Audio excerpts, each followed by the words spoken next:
ॐ नमः सिद्धेभ्यः जं जस्तजं मिदेशे येन विहारेण जन्मिकालं मे नादं जिनेन्द्रनियतम् जन्मं वा अहवमर्नं वा तं तस्तमिदेशे तेन विहारेण तन्मिकालं मे कोसकदिवारेदुम् इन्दो वातः जिनेन्दो वा।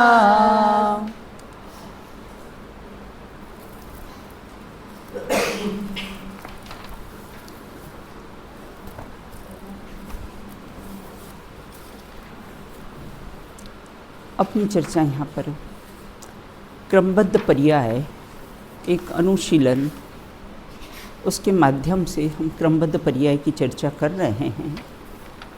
पूर्व में हमने चर्चा की थी कि त्रिलक्षण परिणाम पद्धति किसे कहते हैं, त्रिलक्षण परिणाम पद्धति किसे कहते हैं।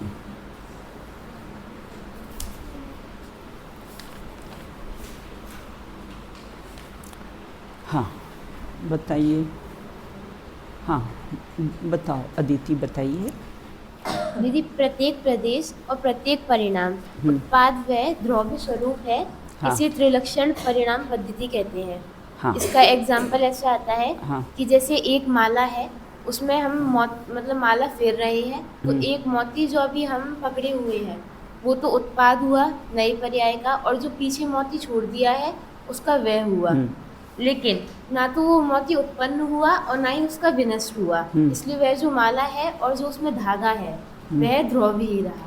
हाँ, तो ऐसे प्रत्येक प्रदेश और परिणाम में किसे उत्पाद, व्यय और द्रव्य रूप रहता है, उसको क्या कहते हैं। प्रदेश मतलब क्षेत्र, और परिणाम मतलब कैसा है, काल। तो इस प्रकार से ये उत्पाद, व्यय, दो, उसे त्रिलक्षण परिणाम पद्धति कहते हैं। प्रदेश और परिणाम किसे कहते हैं, प्रदेश और परिणाम किसे कहते हैं, प्रदेश और परिणाम किसे कहते हैं। हाँ, स्वस्तिका बताइए।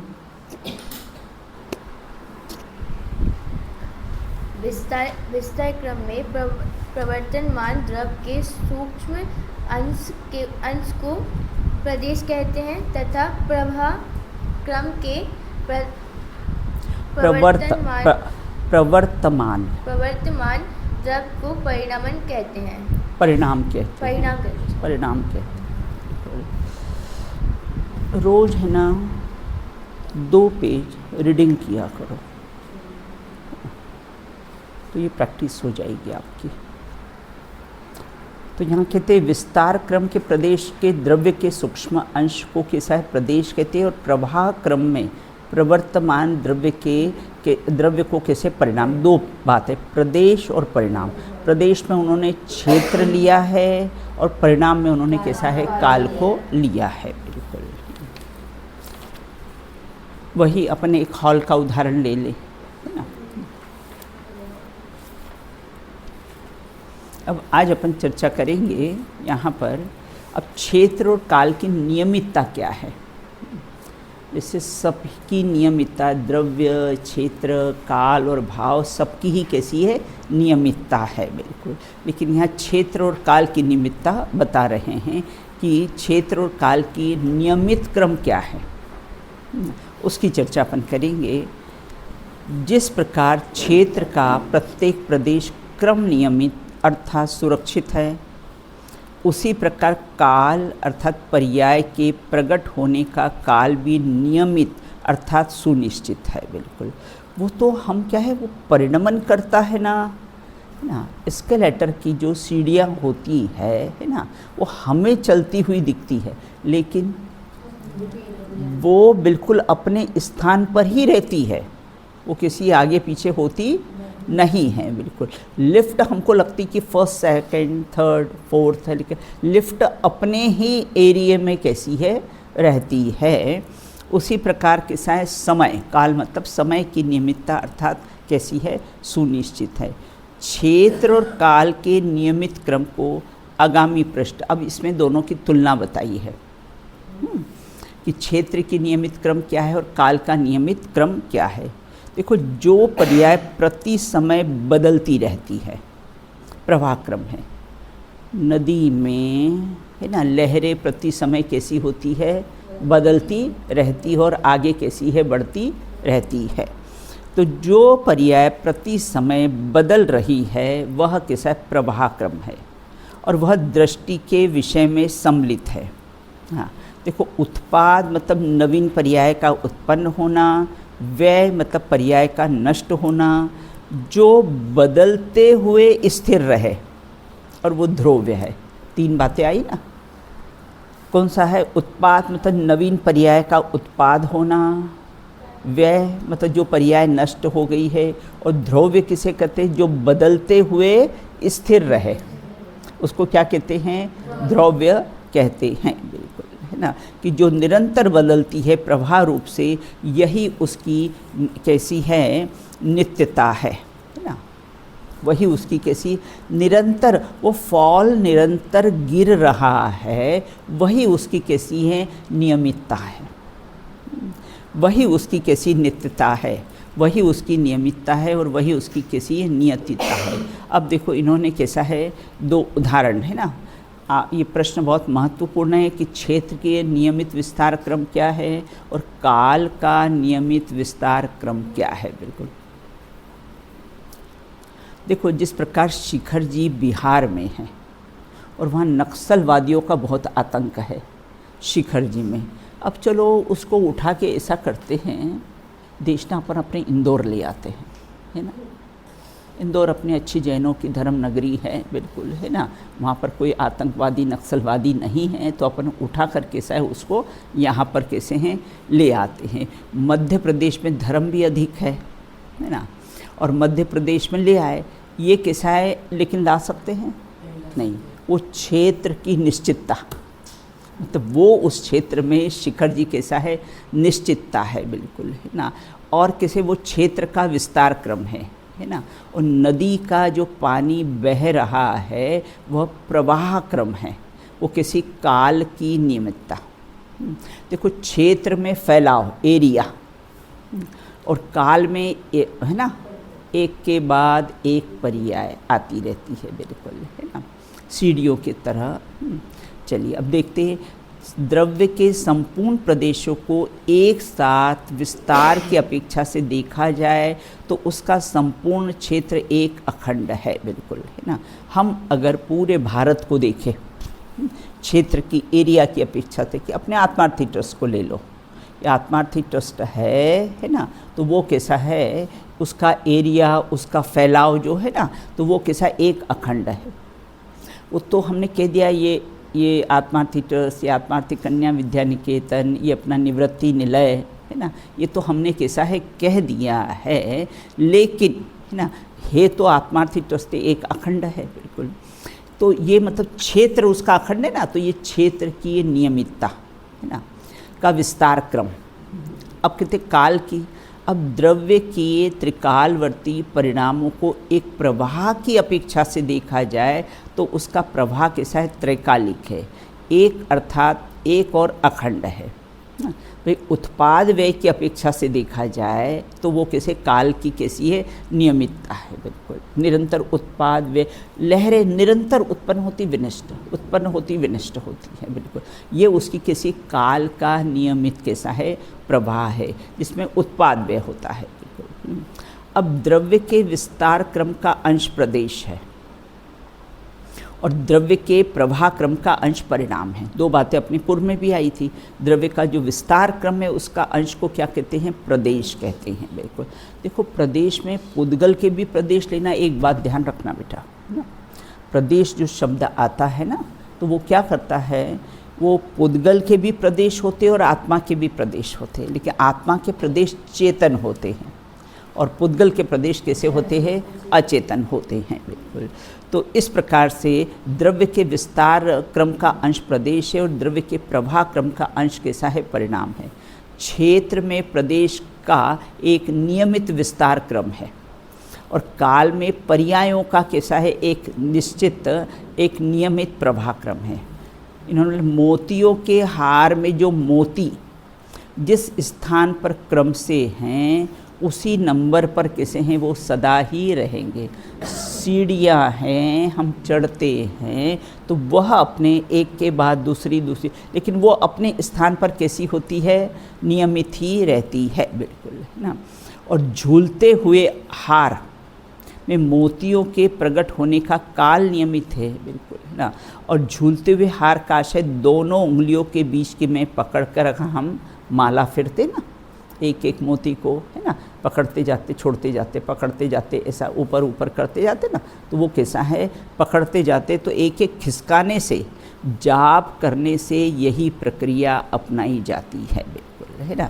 तो मोतियों के हार में जो मोती अपने स्थान पर है उसको आगे पीछे, वो क्षेत्र की नियमितता। और अगर हमने मोती की माला, है ना, वो हम गुनने बैठे, माला गुनने बैठे और हमने एक एक मोती को किया है, वो काल की नियमितता है। बिल्कुल, है ना। हम अपने हाथ से ऐसा कर रहे, मोती आगे पीछे हो रहा है क्या, है ना, नहीं हो रहा ना, तो वो कैसी उसकी काल की नियमितता है। बिल्कुल। मुंबई, दिल्ली, कलकत्ता आदि क्षेत्रांशों के ही नाम हैं।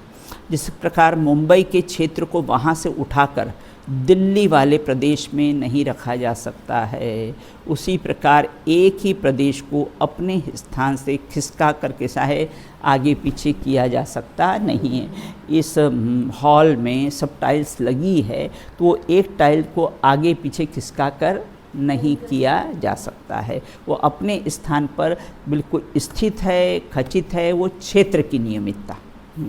और जनवरी, फरवरी आदि तथा रविवार, सोमवार आदि का दिन कालांशों के नाम है। जिस प्रकार जनवरी वाले कालांश को फरवरी में तथा रविवार के कालांश को सोमवार में नहीं, जब मंडे आना होगा तब। अगर ऐसा हो ना तो हर इंसान के साथ अपना रविवार मनाने लग जाएगा।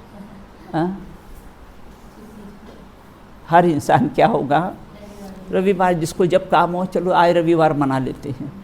तो ऐसा नहीं है ना, वो रविवार भी अपनी जगह, संडे भी अपनी जगह कैसा है, खचित है। बिल्कुल, ना, उसको हम आगे पीछे नहीं कर सकते हैं। बिल्कुल, नहीं तो फिर क्या है, मंडे को एम्प्टी है, चलो खिसकाओ इसको, हाँ, फिर है ना। तो लेकिन वो काल की भी कैसी है, नियमितता है। बिल्कुल।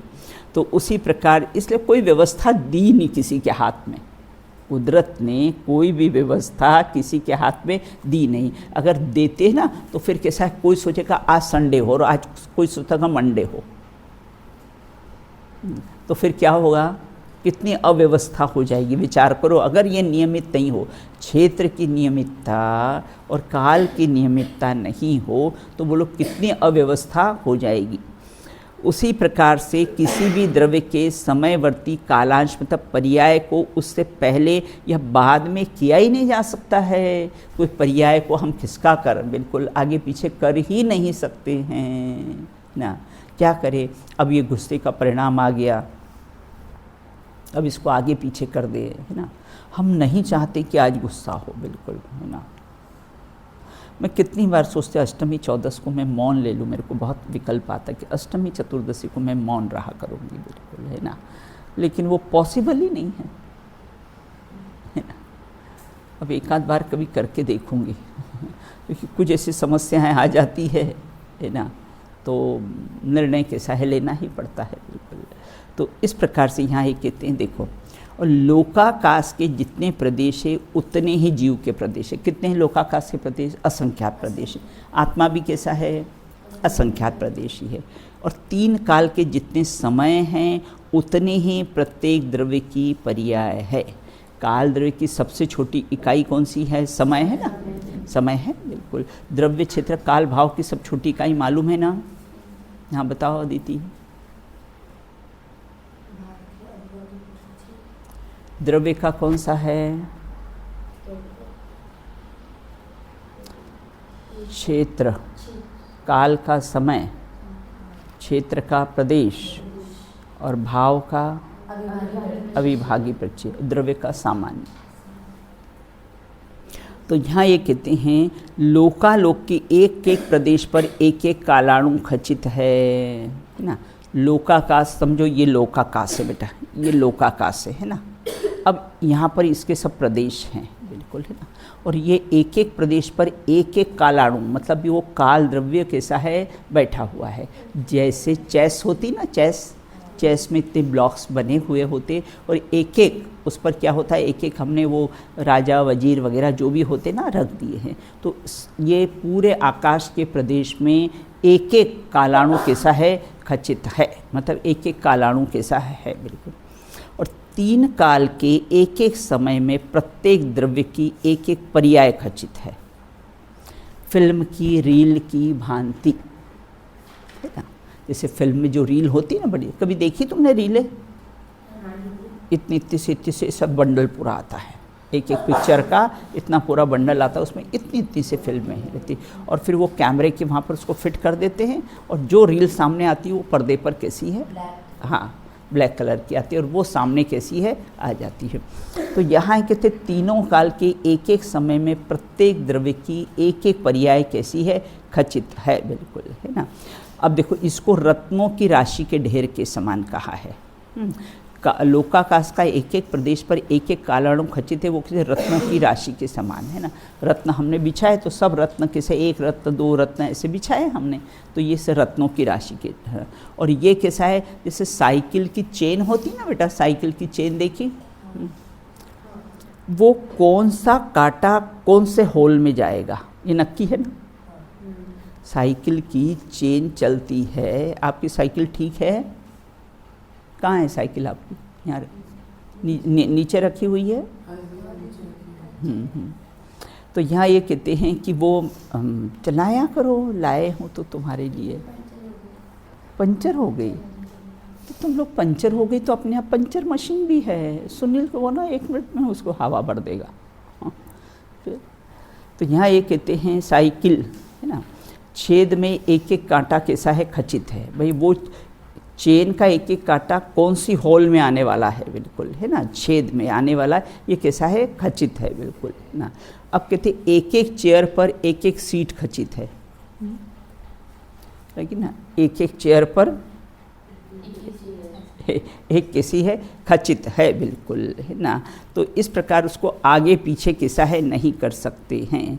एक रुमाल पर 1 से लेकर 100 तक की गिनती लिख दो, है ना, वो भी कैसे अपने स्थान पर ही उसके नंबर कैसे हैं, रहेंगे बिल्कुल। तो समझ में आ गया क्षेत्र की नियमितता और काल की नियमित क्रम, 2 बातें। तो क्षेत्र में किसको लिया है, हाँ विस्तार को लिया है, और काल में किसको लिया है, प्रवाह।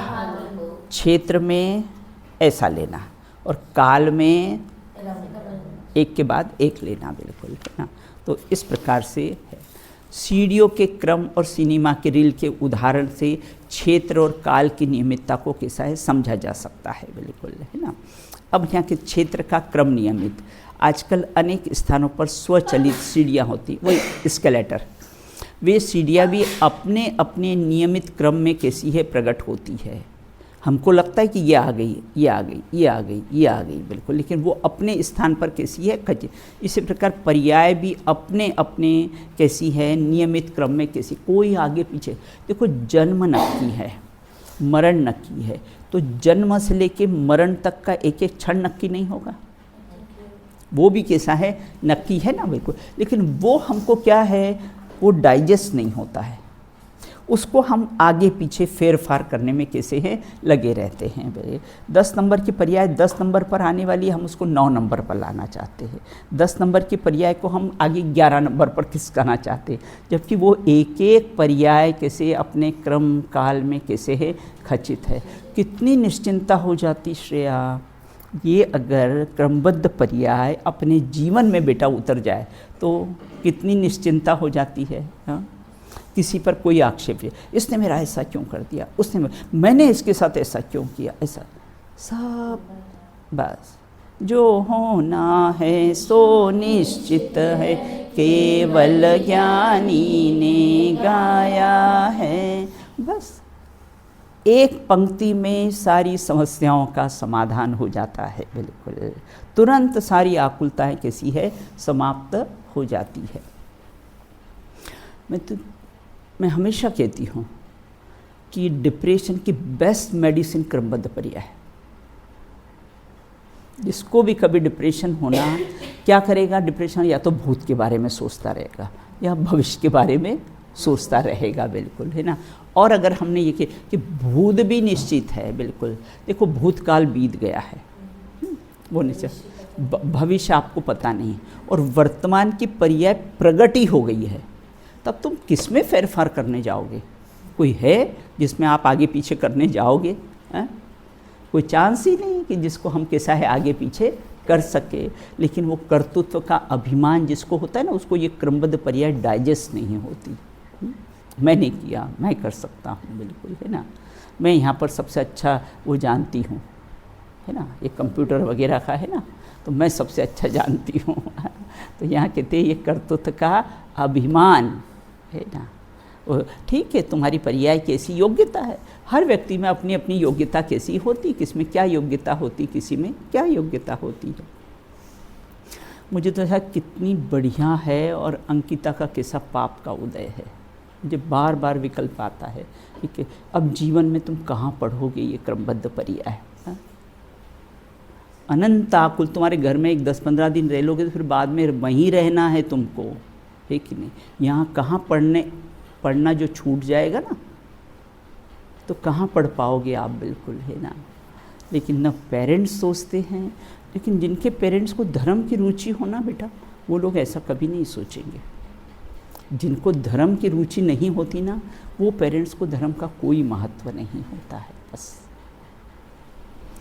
तो इस प्रकार से आजकल अनेक स्थानों पे प्रत्येक पर्याय स्व समय से रचित है, और उसके आगे पीछे कैसे किया जा सकता, प्रत्येक परिणाम अपने अपने अवसर से ही प्रकट होता है। उक्त संपूर्ण विश्लेषण से यही निष्कर्ष निकलता है कि जिस द्रव्य की जो पर्याय जिस समय जिस कारण से, उस द्रव्य की वही पर्याय उस समय उस कारण से उस निमित्त से ही होगी, बिल्कुल है ना। जिस प्रकार मुंबई, दिल्ली, कलकत्ता आदि नाम वाले क्षेत्रों को उसके सुनिश्चित स्थान से इधर उधर नहीं किया जाए। हम अपनी वाणी में बोल देते हैं, अभी दिल्ली आ गया है ना, अब कैसा है गुड़गांव चला गया ना, हम अपनी वाणी में बोल सकते, लेकिन गुड़गांव भी अपने स्थान पर ही है और दिल्ली भी अपने स्थान पर ही है। कोई आया नहीं है और कोई गया नहीं है। वो परिणामन हो गया ना, वो पर्याय खिसक गई है, इसलिए हमको लग गया आ गया और चला गया, बाकी वो अपने स्थान पर कैसा है रहते। जिस प्रकार आकाश के या किसी में बहुप्रदेशी द्रव्य के प्रदेशों में उनके स्थान से उनको इधर उधर नहीं किया जा सकता है, यह व्यवस्था ही द्रव्य का नियमित विस्तार, मतलब क्षेत्र को आगे पीछे नहीं कर सकते हैं, वो क्षेत्र की कैसी है नियमित क्रम है। समय को, काल को हम आगे पीछे नहीं कर सकते हैं, वो काल की कैसी है नियमितता है। परमाणु और कालाणु एक प्रदेशी है ना, परमाणु कहो कालाणु कहो एक प्रदेशी है, उनमें विस्तार क्रम होने का प्रश्न ही नहीं उठता है। आत्मार्थी ट्रस्ट में मंदिर है, जिनालय है, विद्या निकेतन, इसको आगे पीछे कर सकते हैं हम? नहीं कर सकते ना, बिल्कुल। उपकार दिवस भाई मार्च के ये तो है ना, अभी थोड़ी व्यवस्था ऐसी हो गई क्योंकि 8 दिन अभी लॉस हो जाएगा बच्चों को, लेकिन अब क्या करो, वो विराग जी के कारण और इनके कारण अपने को 3 अप्रैल को, नहीं तो अपना तो फिक्स ही है ना, 20 मार्च से 30 मार्च के बीच में अपन कर लेते, 1 अप्रैल से अपने स्कूल शुरू हो जाते, बच्चों का लॉस नहीं होता। अब 8 दिन बच्चों का लॉस हो जाएगा, जो नई बच्चियाँ आएगी उनका। तो इस प्रकार से क्षेत्र की सुनिश्चित क्रम में परिवर्तन कैसा है नहीं किया जा सकता है, बिल्कुल। मुझे तो बहुत बातें बेटा दिमाग में आती है, बिल्कुल, मैं बहुत गहराई से और आगे का सोचती हूँ हर बात में, बिल्कुल है ना। लेकिन अब क्या करें, कुछ परिस्थितियाँ बन जाती है, बिल्कुल। अब इस साल देख लिया, अगले साल ऐसा नहीं होगा। यद्यपि क्षेत्र अमूर्तिक है, तथापि 100 फुट का लंबा, 50 फुट का चौड़ा हॉल, बड़ा मकान, छोटा मकान, गांव, जिला, महानगर आदि के व्यवहार का प्रयोग भी हम कर सकते हैं। हम उसमें परिवर्तन का विकल्प करते हैं। हमें कभी आज तक विकल्प आया, चलो शिखर जी को वहाँ से यहाँ ले आए, है ना, कि सब वो इतने वहाँ पर वो सब अपने अधिकार कर रहे हैं, चलो गिरनार जी पर सब अधिकार कर रहे हैं पंडे लोग, बिल्कुल, है ना, तो चलो अब वहाँ से अपने क्षेत्र को यहाँ, वो कैसा है, नियमित है, क्षेत्र की नियमित क्रम है, उसको आगे पीछे कर सकते नहीं हैं। क्षेत्र हमें दिखाई पड़ता है, थोड़ा बहुत भूतकाल की पर्याय भी हमारी स्मृति के ज्ञान में बनी रहती, भविष्य की पर्याय में हम कुछ कर सकते नहीं। अपने को लगता नहीं भूत में तो हम नहीं कुछ कर सकते, लेकिन भविष्य में तो श्रेया कर सकते हैं ना। हाँ, क्या करेगा, तुझे मालूम है भविष्य में कौन सी पर्याय आनी है, कौन सी अच्छी आनी, कौन सी बुरी आनी, तुझे मालूम है? हाँ? कि मैं अच्छी अच्छी पर्याय को पहले छांट के ले आऊँ भविष्य की, और बुरी बुरी पर्याय को क्या करे, अपा हटा दो, साइड में कर दो, है ना। ये फैसिलिटीज़ है अपने पास? नहीं है। और अपने को मालूम कौन सी कि अच्छी कौन सी आएगी और बुरी कौन सी आएगी, है ना। तो भविष्य भी निश्चित है, और वर्तमान की पर्याय तो प्रगट ही हो गई है। इसे तीनों कालों में कुछ भी परिवर्तन कर सकते नहीं हैं, तीनों ही काल कैसे हैं, खचित है। यद्यपि रविवार के बाद सोमवार आदि प्राकृतिक नियमों को तथा स्वप्न ज्ञान या ज्योतिष ज्ञान के आधार पर कुछ लोग भविष्य के बारे में अनुमान अवश्य करते हैं। ज्योतिष ज्ञान है, उसके कारण कैसे बता देते, ये मौसम की जानकारी है ना, ये जियोलॉजिस्ट और ये सब जो होते हैं ना, ये सब कैसे मौसम की जानकारी कैसे है देते हैं, उसके आधार पर अनुमान से कैसे कर, और वो भी कोई 100% सत्य निकले ज्योतिष ज्ञान बिल्कुल ठीक नहीं है। परंतु सुख दुख, संयोग वियोग आदि के बारे में जैसा केवली जानते हैं वैसा हम नहीं जानते हैं, और वैसा हम नहीं जानते इसलिए अपनी इच्छा के अनुसार परिणमन करने की मिथ्या मान्यता से ग्रस्त रह कर कैसे हम दुखी रहते हैं। गुरुदेव श्री उंगली का उदाहरण देते हैं, ये उंगली है ना, इसको हमने ऐसी कर ली, बोले ऐसा कर, अब ऐसी कैसे पीछे फोल्ड कर ले, बोले होती नहीं, बोले ये जब होती को तूने करा तो तूने क्या किया, ये तो हुई है ये होने वाली है तो ये हुई है, बिल्कुल। अच्छा, ये नहीं होने वाली है तो नहीं हुई है, तो तूने क्या किया इसमें, लेकिन ऐसा किया तो मैंने किया, ऐसा नहीं हुई तो मैं नहीं कर सकता।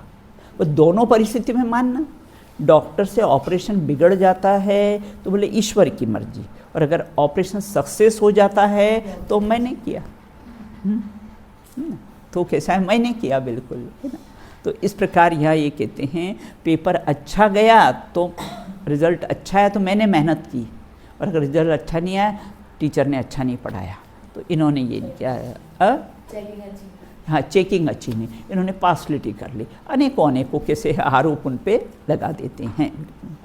तो इस प्रकार पर्यायों के निश्चित क्रम को अपने अज्ञान के कारण भले ही हम न जानते हों, परंतु इससे वस्तु की व्यवस्था हम नहीं जानते हैं कि कल संडे आने वाला है। किसी ने पूछा कल क्या आने वाला है, मैंने कहा कल मंडे है, बिल्कुल, है ना। तो मेरे मंडे बोलने से कल मंडे आ जाएगा, वो तुम्हारी अज्ञानता है, तुम्हें नॉलेज नहीं है, ये कैसा है, ये हमारी अज्ञानता है। परंतु वो मंडे को कोई फर्क पड़ने वाला नहीं है, मंडे तो जिस दिन आने वाला है उसी दिन कैसा आएगा।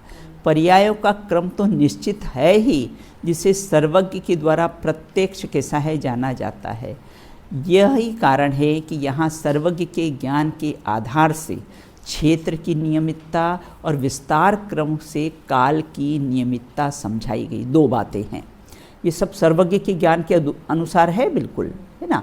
क्षेत्र की नियमितता और कैसा है ना, सर्वज्ञ के क्षेत्र की नियमितता और विस्तार क्रम से काल की नियमितता कैसी समझाई गई है, बिल्कुल। देखो पर्याय, देखो ये वाले सेंटेंस को याद रखना। यहाँ सर्वज्ञ के ज्ञान के अनुसार क्षेत्र की नियमितता, है ना, और विस्तार क्रम से कैसा है काल की नियमितता कैसी समझाई गई। पर्याय उस समय की सत है, निश्चित है, ध्रुव है, ऐसा कहने का क्या प्रयोजन है ना। प्रश्न है। क्या प्रश्न है कि पर्याय कैसी है, निश्चित है, ध्रुव है, उसको आगे पीछे कर नहीं सकते हैं, है ना। ऐसा कहने का क्या प्रयोजन है कि तू पर्यायों पर से दृष्टि हटा, तो पर्यायों पर से लक्ष्य छोड़कर उसे ध्रुव द्रव्य की ओर लक्ष्य कराने का कैसा है प्रयोजन है। बिल्कुल। तो इस प्रकार से यहाँ ये कहते पर्याय निश्चित है, ध्रुव है, उसको आगे पीछे नहीं किया जा सकता। ऐसा जानने से दृष्टि द्रव्य के ऊपर जाती है, ध्रुव पर जाती है, वीतरागता उत्पन्न होती है। जिसका जानने से वीतरागता उत्पन्न हो, भला उसकी कीमत क्या। यह तो क्रमबद्ध पर्याय किसी है, अनमोल है। बिल्कुल, है ना। अब आगे कहते हैं, देखो 2 एग्जाम्पल है इसमें, विस्तार क्रम प्रवाह क्रम का उदाहरण दीजिए। तो वो अपना कौन सा एक तो कैसा है, हॉल का और एक मोती का दो है। अब काल की नियमितता समझने के लिए कि क्षेत्र की नियमितता का आधार क्यों बताया गया है। देखो पहला जो 25वां वो है ना, वो तो ये वाला है, कौन सा 43 पेज पर, जो दोनों में अपन ने अंतर दिया है ना, वो वाला है बिल्कुल। और 26वां क्वेश्चन कौन सा है, यहाँ पर से, ये पेज नंबर 44 से जो लास्ट पैराग्राफ है, क्षेत्र की सुनिश्चित क्रम में परिवर्तन नहीं किया जा सकता। यहाँ से लगाकर कैसा है, पूरा यहाँ तक है, कहाँ तक, लास्ट तक।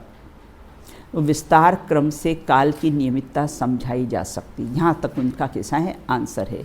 तो 2 प्रश्न थे, विस्तार क्रम और प्रवाह क्रम के उदाहरण देकर समझाइए, एक बात।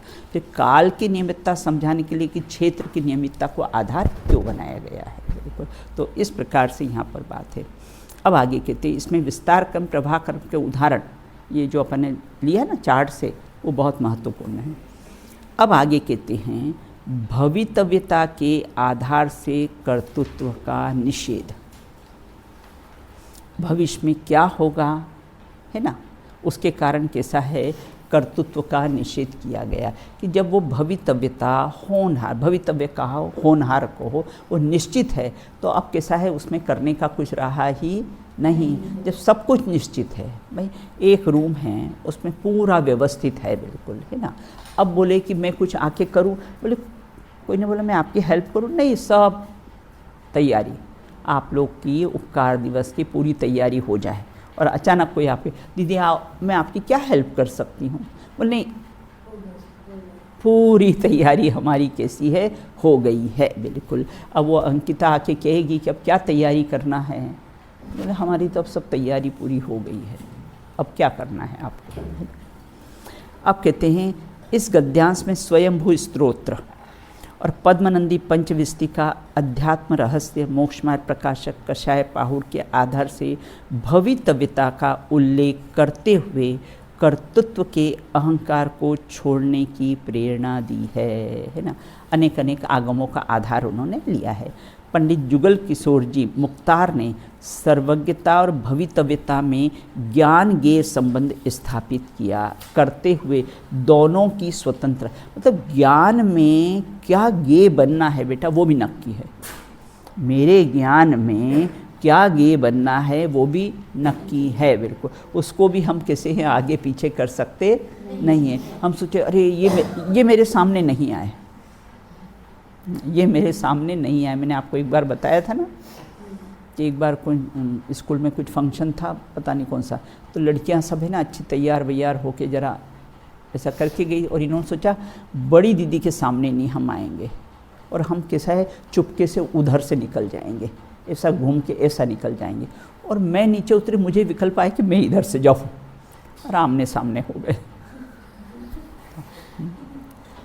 तो तुमने सोचा था अपना ज्ञान में क्या ज्ञेय बनना है, ये भी नक्की हो गया। किस ज्ञान में क्या ज्ञेय बनना है, मैंने कुछ सोचा नहीं था कि मुझे इनको देखना है, मेरे को सहज विकल्प आया चलो आज मैं इधर से निकल चलती हूँ, और बस सक पका गए, आमना सामना हो गया। तो बिल्कुल, तो ज्ञान में क्या ज्ञेय बनना है ये भी कैसा है नक्की, उसको भी हम हटा सकते नहीं हैं। पंडित जुगल किशोर जी मुख्तार ने सर्वज्ञ, हाँ बिल्कुल, आचार्य पंडित प्रबल टोडरमल जी साहब के अनुसार इच्छा के अनुसार कार्य का होना भवितव्य के अधीन है या इच्छा के अधीन नहीं है। हमारी इच्छा के अनुसार वह कार्य होगा भविष्य में, बिल्कुल, है ना। वो हमारी इच्छा के अनुसार नहीं है, वो होनहार के अधीन है। वो कार्य जब होना है कैसा होगा, वो होनहार के कैसे अधीन है। एक बात वहाँ ये बात कही है, कषाय पाहुड़ धवला टीका में सौधर्म इंद्र को भी काल लब्धि के अभाव में गणधर को उपस्थित करने में असहाय बताया है ना। क्यों नहीं उपस्थित किया, है ना। दिव्य ध्वनि क्यों नहीं खिरी, 66 दिन तक दिव्य ध्वनि क्यों नहीं खिरी। भाई गणधर पहले ही दिन ही उपस्थित कर देता ना गौतम गणधर को लाकर, लेकिन वो सौधर्म इंद्र भी कैसा है, उपस्थित उसको नहीं कर सका, बिल्कुल। अब विशेष पे काल की उत्पत्ति हेतु द्वय से किस प्रकार से होती है। ये हेतु द्वय क्या है, देखो कुछ शब्द इसमें ऐसे आएंगे जो कैसे अपने कभी परिचित नहीं है श्रेया, है ना। कुछ शब्द ऐसे आएंगे जो कैसे परिचित, जैसे हेतु द्वय। हेतु मतलब कारण, दो कारण। दो कारण कौन से होते हैं, एक निमित्त कारण और एक उपादान कारण। हेतु द्वय, द्वय मतलब दो, हेतु मतलब कारण ना। तो आचार्य समद अब कहते हैं कार्य की उत्पत्ति हेतु द्वय से किस प्रकार से होती, निमित्त कारण। और आचार्य संबंध भद्र ने स्वयंभू स्तोत्र में भवितव्यता का स्वरूप स्पष्ट करते हेतु द्वय में उत्पन्न होने वाले कार्य जिसका लिंग, इस विशेषण से संबोधित करते हुए उस शक्ति को अलंघ शक्ति का, अलंघ मतलब जिसको लांघा नहीं जा सकता है, जिसका उल्लंघन नहीं किया जा सकता है। अतः उसके स्वरूप कुछ उदाहरण देते हुए स्पष्ट संक्षेप और स्पष्ट कर देना चाहिए ना। उपादान और निमित्त, हेतु द्वय किसे कहते हैं, उपादान कहे, हेतु मतलब कारण, उपादान कारण और कैसा है निमित्त कारण। अतः उसका कुछ उदाहरण देके स्पष्ट करते हैं। देखो उपादान कारण उस सिंह की, उपादान कारण तो जीव की निशक्ति, उपादान कारण किसको कहते हैं, जीव की निशक्ति। वो सिंह को सम्यक दर्शन हुआ, है ना, वो उसकी स्वयं की निशक्ति। और निमित्त में किसको कह दिया, दो चारणी धारी मुनिराज आए, उससे सम्यक दर्शन प्राप्त। गुरु क्लास में सबको पढ़ाता है ना, वो कैसा निमित्त कारण है। और सब जितने भी बैठे सब अपनी अपनी योग्यता के अनुसार उसको ग्रहण करते हैं, वह उसका कैसा है, उसका उपादान कारण है ना। कार्य अगर निमित्त से होता तो फिर टीचर तो चाहता ही नहीं कि सब बच्चे फर्स्ट क्लास फर्स्ट आए, लेकिन उनका स्वयं की अपनी निज शक्ति उपादान शक्ति है, बिल्कुल, है ना। तो कार्य हमेशा उपादान शक्ति, निमित्त तो मात्र, निमित्त का दूसरा चश्मदीद गवाह, एक ही बात याद है, निमित्त किसे कहते हैं, चश्मदीद गवाह, बिल्कुल, अर्थात अकिंचित। बस कार्य होता है उस समय कैसा है, उपस्थित हो जाता है, बस और इसलिए उस पर कैसा है आरोप आ जाता है, बिल्कुल। अब कैसे वो अलंग शक्ति भवितव्यतेयम, है ना। अब उसकी शेष चर्चा कैसा है, भवितव्यता की शक्ति अलंग है ना, मतलब हाँ उसको लांघा, उसका उल्लंघन, उसको आगे अलंग मतलब उसको आगे पीछे नहीं किया जा सकता है, उसका उल्लंघन नहीं किया जा सकता है। उसकी शेष चर्चा कैसी अपन बाद में करेंगे। बिल्कुल शब्द थोड़े से कठिन है लेकिन भाव बहुत उसके सरल है। चलिए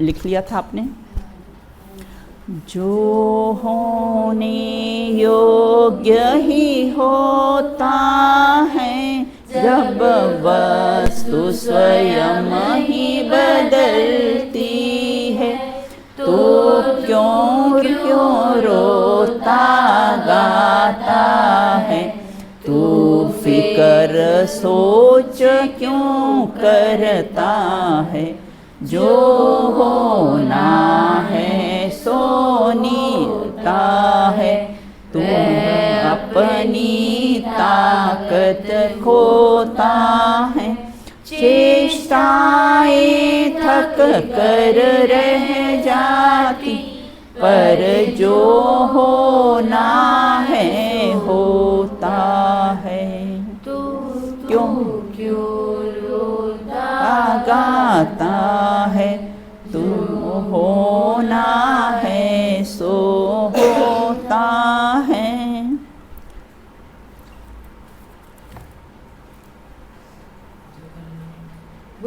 सिद्ध परमेष्टि भगवंतों की जय हो। नित्य बोधि द्वाशांग में जिनवाणी माता की जय हो। समस्त वीतरागी संतों की जय हो। अंतिम शासन नायक भगवान महावीर स्वामी की जय हो। अहिंसा परमो महान जैन धर्म की जय हो। एक साथ बोलिए जय जिनेंद्र, जय जिनेंद्र।